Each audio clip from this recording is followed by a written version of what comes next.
আমার বাবাজিরা, ইমান শুধু আনার জিনিস না, ইমানকে আনতে হবে। ইমান আমার পাকাতে হবে, ইমানকে পোক্ত করতে হবে। নরে বরে ইমান থাকলে হবে না। নরে বরে ইমান থাকলে সাধারণ কোনো ধাক্কায়, সাধারণ কোনো মুনাফিকের ধাক্কায়, সাধারণ কোনো কাদিয়ানির ধাক্কায়, সাধারণ কোনো গুনার ধাক্কায়, শয়তানের ধাক্কায়, নফসের ধাক্কায় আপনার আমার ইমান টুটে যাবে। জোরে বলেন কথা ঠিক না বেঠি? তাহলে সেগুলো জানতে হবে না। সেই ধাক্কা, শত্রুকে না চিনলে তার সাথে লড়াই করা যায়। ইমান যে কি জন্য ভেঙে যায় সেগুলো যদি আমরা না জানি তাহলে কি হবে?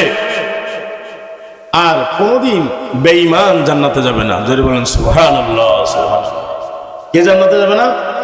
হযরত আল্লাহর নবী মুহাম্মদ রাসূলুল্লাহ সাল্লাল্লাহু আলাইহি ওয়াসাল্লাম একদিন ওমর ইবনে খাত্তাব রাদিয়াল্লাহু তাআলা আনহুকে বলতেছেন, হে ওমর ইবনে খাত্তাব, তুমি তাড়াতাড়ি করে মানুষদেরকে, লোকদেরকে জানা দাও আল্লাহ তাআলা যে জান্নাত সৃষ্টি করেছেন, এই জান্নাতে শুধুমাত্র কেবলমাত্র একমাত্র মুমিনরাই যাবে, অন্য কোনো জাতি সেখানে জান্নাতে যাবে না। জোরে বলেন সুবহানাল্লাহ।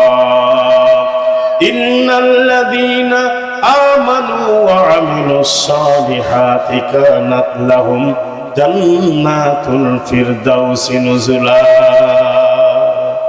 আল্লাহর সেই জান্নাতে যাবে তারা আমানু ওয়া আমিলুস সালিহাত, ঈমান যারা আনবে এবং এরপরে আমলে সালেহ করবে, শুধু তাদেরই কি আল্লাহ তাআলা জান্নাত দেবে, অন্য কাউকে জান্নাত দেবে না।